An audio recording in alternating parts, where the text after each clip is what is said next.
The Endangered Archives program is run from the British Library. It's funded by Arcadia, which is a charitable foundation of Lisbeth Rousing and Peter Baldwin.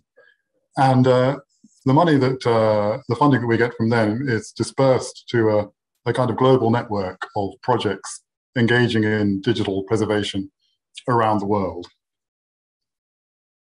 So what do we mean by endangered archives as part of our name? So it's a broad definition. For endangered, we mean anything that's at risk of loss, that could disappear or decay through age or through neglect or through environmental factors. And it should be located in countries where we consider the resources to preserve the material limited. And historically and currently, that means we don't fund projects in the United States of America, Canada, or Western Europe. And when we say archives, we again have a broad definition. It covers written, pictorial, recorded formats. It includes ancient manuscripts, rare printed books, archival documents, newspapers, magazines, photographs, and sound recordings. So it's a wide array of material that we consider for preservation, for digitization as well. So for a few examples, this is a collection of manuscripts from Djenné in Mali. And you can see here Arabic manuscripts. They date mainly from the 18th and 19th centuries.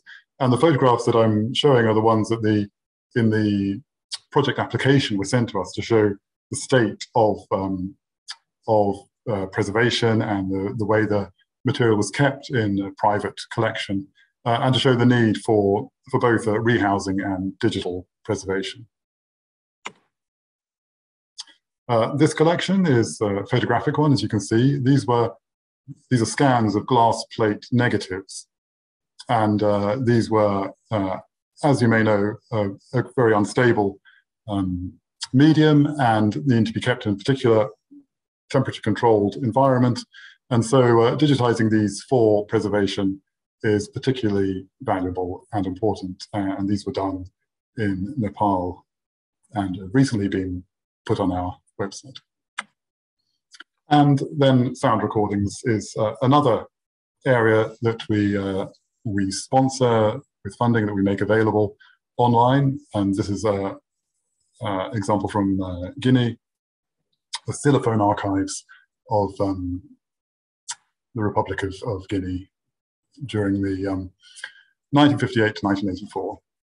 And these can all be listened to on the British Library's sound website. So the way that we do this, just to quickly summarize, is that every year we run a funding round. We accept applications at two stages, a preliminary and a full application. And from those, we have an international panel who look at all the applications and decide which ones to fund. It's the nature of our work that we actually work quite closely with applicants. So there tends to be quite a lot of conversation back and forth before we even look at the applications and make those decisions. Now, the way the projects structured are, as you can see on the left, there's EAP at the British Library. That's me and the team here. The project lead is the person who applied to us, in other contexts called the principal investigator. They apply to us and they run the project. And they're based at a host institution, could be a university, a library, a museum, or a smaller NGO even. And then in the country where the digitization is taking place, there must be an archival partner. So this is another institution that will oversee that work and will also take custody of the digital files that are created by the project. And then last, but perhaps the most important, there's the actual custodians of the archives themselves. So they may be private owners, it might be an institution, and in some cases the archival partner will also be the custodian. But this sort of gives you the outline of the kind of network that we create every time that we fund a project. And every year we fund around 30 to 40 projects. We tend to have around 60 or 70 currently running at any one time. So just a few examples of various different types of projects that we funded.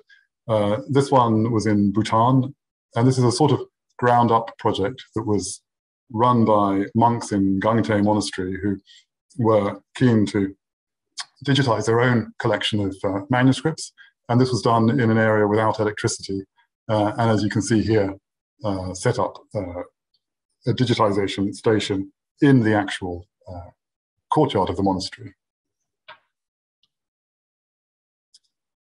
This project in Indonesia was initiated by a Dutch academic, Jan van Putten, and was run across 14 different locations across the archipelago of Indonesia in private collections, and involved prioritization of material based on its state of preservation, and then digitization, often in people's homes, as you can see in the example here. Just a very kind of basic camera setup, although I should say we do have very clear specifications about our digitization equipment. So however kind of basic in a sense the setup is, the camera and the files it produces should be up to a certain standard.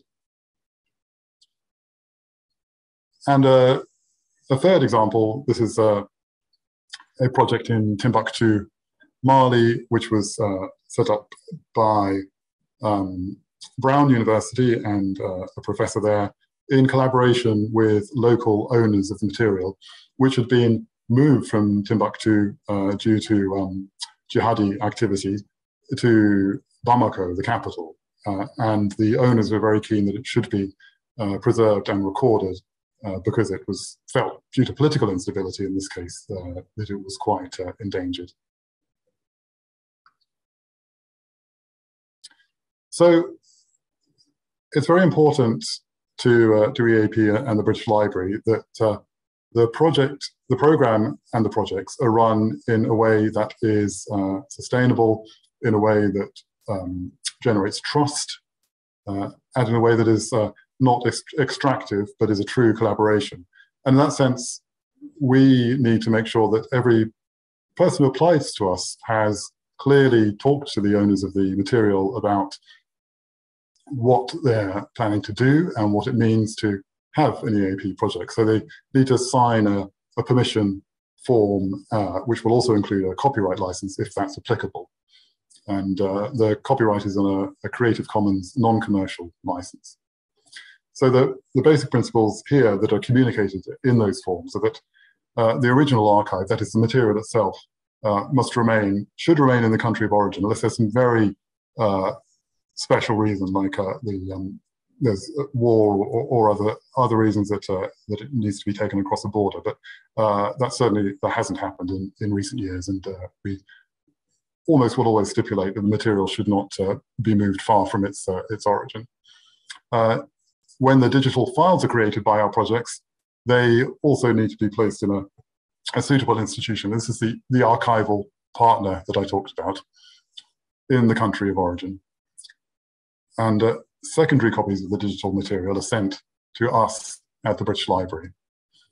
From these copies, we make lower resolution images available on the British Library website free of charge. And this is what we need. We must communicate very clearly to the owners of the material that the project is for digital preservation and to some extent physical preservation, but it also results in images which are made freely available on the internet, although, as we say in the fourth point here, we try to ensure that no commercial use is made of that material.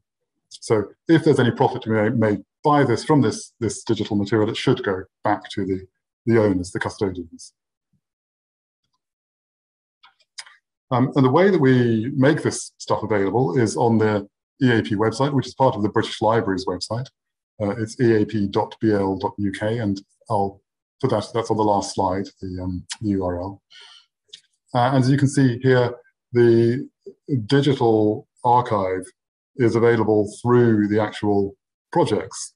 So just 3 projects here you can see on the page, and if you click down into each of those, you'll come to the digital materials that were produced by that project. These are viewable on the British Library's Universal Viewer, which is a triple IF compliant viewer, which means the images can be reused on other platforms easily. And as you can see, they're quite, the resolution that we asked for is quite high, and the image viewer allows one to zoom in quite closely. And on the side of the screen here on the right, you can see metadata for each image is also made available here. In terms of what happens to the material, it is available for research, as well as other possibilities of education and inspiration. But I'm particularly interested, and I wrote this this paper in the Journal of the Leiden Asian Studies Institute, just to highlight the fact that what the EAP digital collections have made available and made possible is a kind of research looking at the collections through the logic of the owners themselves. So rather than looking at museum collections, which often develop through the interests of collectors over time, and in a sense, both the logic and the content of those collections reflect often an 18th and 19th century kind of colonial collector's perspective, the EAP digital collections represent the collections and the logic of the owners of the material. So this is something that I think is valuable in making this material available in this way through each EAP project kind of having its own subset of digital collections. So in early 2020, as we know, the coronavirus pandemic became all-consuming for most of the world. And here in London, we had our lockdown in mid-March, and those similar followed in most countries, and many of which were running EAP projects. So in early April, we emailed all of our projects, and this is just a copy of that email, at least the beginning of it. And I think the important point we wanted to make was that people need, of course, to pause and not to feel that we would put pressure on them to complete their work in any kind of unsafe way. And so we offered no-cost extensions, initially 3 months and then extended to anybody who needed those. And we also, if people needed to sort of complete their projects and complete the funding from us, we said if that was safe to do, they could do it. And in some cases it was, because people had done all of that work in the field and were doing the basic sort of metadata creation and formatting their images. So a lot of projects did pause at this point. Most of them did pick up again. Some of them had tragic circumstances of illness and other situations like that, of course. But it was important to all of us, to me personally as well, not to put anybody under the feeling of pressure in that very difficult time. And then, so that was the kind of the EAP projects that were running in the field at that time. We also had a round of applications, because every year we have applications, and these were at the stage where we'd ask people to submit their full applications to us. So we had to decide what to do about this. We didn't even know what was going to be possible in the coming months. So what we decided to do was to postpone that round completely and to ask people if they're willing to hold on to their projects, their applications, to come back to us in the next year. And most of them did. I'd say 3/4 came back, and they've submitted another application, and many of those were funded. So again, it was a situation where we felt we didn't want to put any pressure on people to try and do things which might not be realistic. But it was very heartening to see how many people wanted to continue with their plans and were actually able to do so in the end. 6 months after that, in late 2020, we wrote back to our projects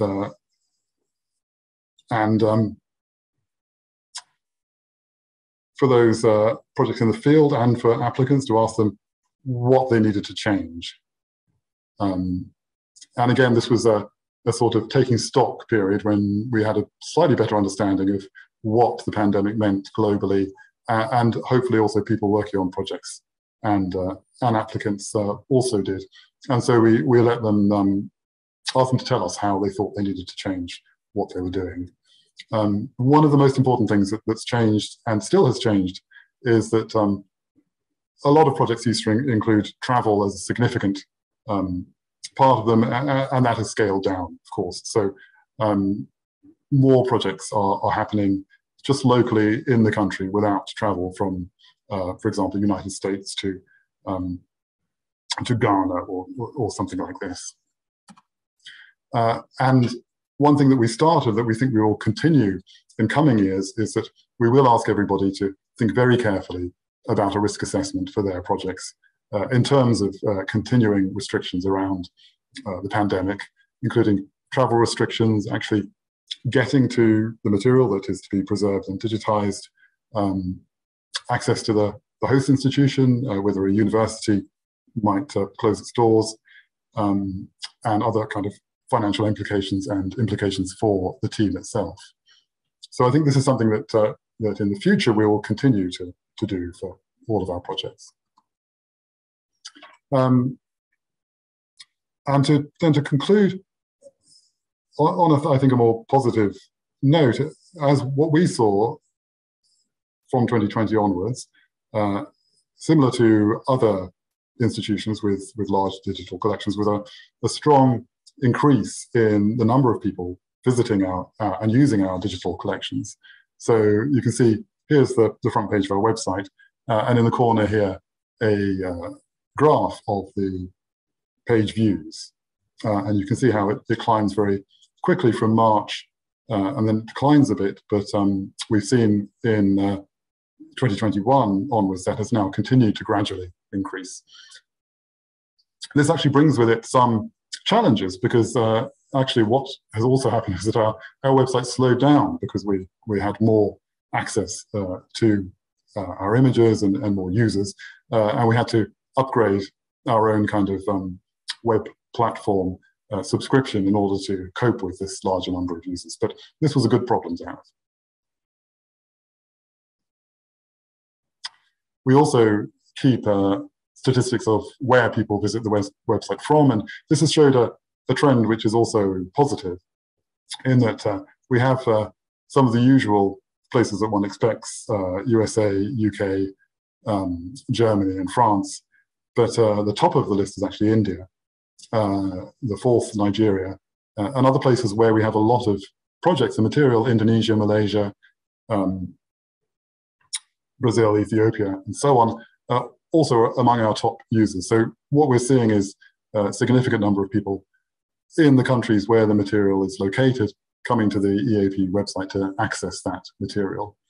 And finally, one way that we also can track this a bit is looking at social media, especially Twitter, and retweets of our when we tweet out new collections in the original language. So here's two examples. On the left, tweets from Peru, and on the right from Georgia, of people using and getting excited about collections of material online from their own countries. So that's also been a positive development, something that's increased over the course of the last couple of years that we've noticed. So to conclude, this is our website and our email, and please go and have a look anytime at the collections there. There's a good search function, I think, where you can look at the different countries or languages or themes to see things that you're interested in. And just finally, I think to conclude that we're still learning, we're still adjusting to the new world that we live in. But it's been particularly heartening for me to see how people continue to apply with inspiring and creative projects of digital preservation, and are really inspired themselves in the task of preserving heritage from around the world. Thank you.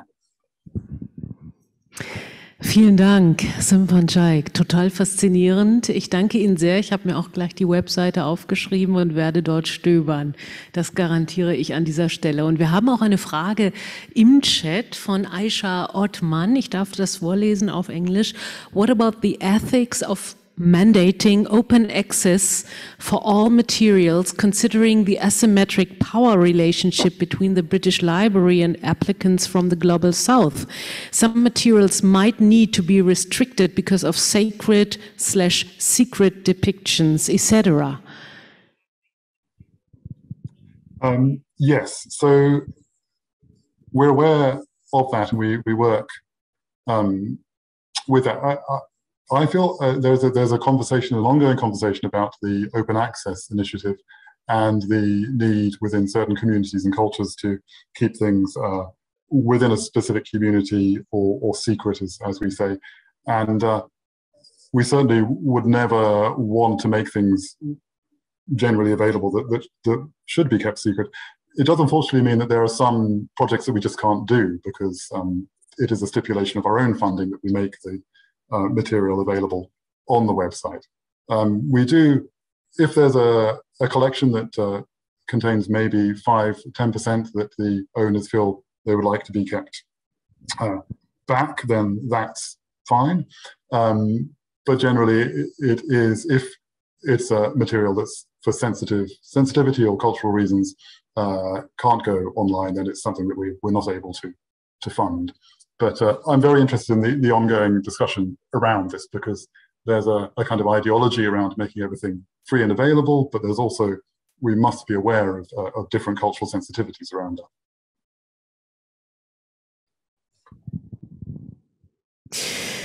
Ja, in der Tat. Danke erstmal für diese Perspektive und diese Frage, die uns sicherlich auch noch in anderen Kontexten immer wieder interessieren wird. Hier eine Frage von Aris Riyadi. Is it possible for EAP to build cooperation through Open Archives Initiatives protocol for metadata harvesting between government institutions such as national libraries in countries where collections are located?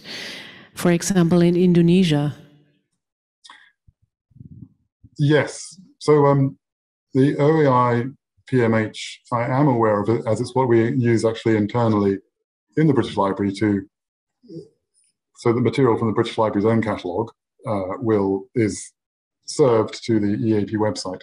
And the way that our projects currently work is they provide us with the collections data, which is then put into the British Library's catalogue, and then OAI PMH is used to send that to the EAP website. There is also an option in a different model, which we are not moving to at the moment, but where different institutions would hold their own data themselves, and we would aggregate that on the website. But the model for EAP at the moment is that the digital materials are kind of ingested into the British Library's own collection and made available in that way. Noch eine weitere Frage von Ulrich Fischer in diesem Fall. Is it a major problem to deal with different copyright regulations around the world?